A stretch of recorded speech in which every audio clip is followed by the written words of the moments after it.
Hey everybody, let me show you what was going on here yesterday. We had probably a dust from Sahara or I don't know where from, or from the nearby field. But here is the footage of the security camera that I have. And well, that's how it looks like from it. I mean, you can see definitely how the wind turbine is working during this kind of heavy wind.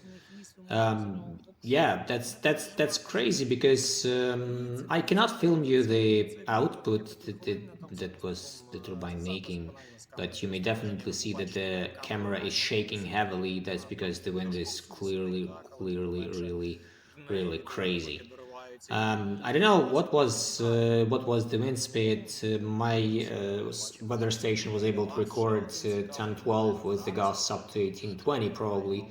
However, well, the main mean is actually about survival in this case, and you don't have to produce it and have to survive. This situation happened only for like maybe 10 minutes, but within this 10 minutes we had to leave a lot.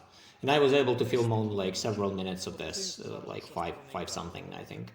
So you have the clear footage. But the interesting thing is what we have here on the inverter. So how the inverter registers everything. And as you may see earlier during the day, the wind actually started to picking up starting about 9 a.m. and at some point inverter was registering peaks at 300, 350, I think. But you have to understand that what inverter registers is not the actual peak production, because if it registers 350, then it means it actually was going 600 to 800 somewhere, because it takes some average value and or the lowest value and puts it into the graph. But the interesting thing is actually what was happening exactly during the period when this video is taken. And this is the blue peak you see right now. You see it's 90 plus volts. And my inverter works in the mode of from 22 to 60 and is able to bear maximum 1.5 kilowatts out of this wind turbine. But apparently, as you may see, the voltage was very high, over 60. What happens in that case? In that case, actually, all the load goes into the break-in resistors. And I'm really happy that I have two, because of two resistors, 2 kilowatt each, and the general resistance of 5 ohm, it was still able to go to 90 something volts. That's crazy. That's absolutely crazy. But I mean, you can definitely see the footage. I mean, that's the matter of just like survival, not the production. So you have to survive this kind of thing. And then once everything settles, you have to start producing something again if the circumstances are absolutely clear.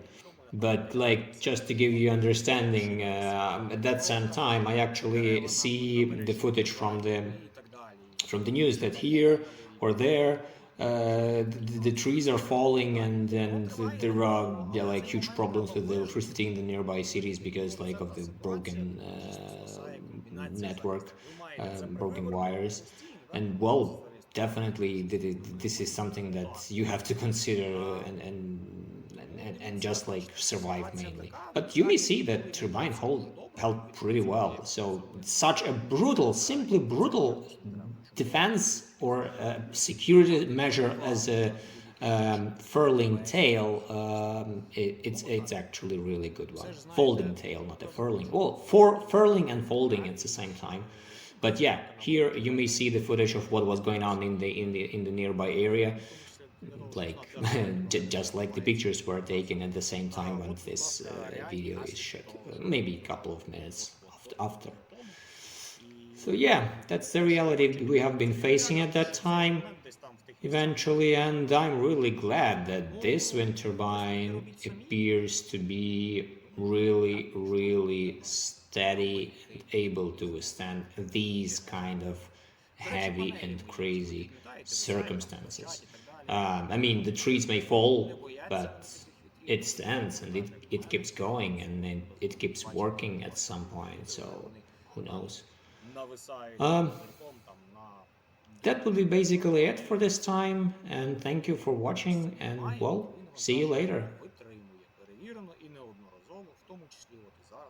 під час таких вітрів. Ви бачили, які вони. Тому от так. Дякую. Зустрінемось. Побачимось.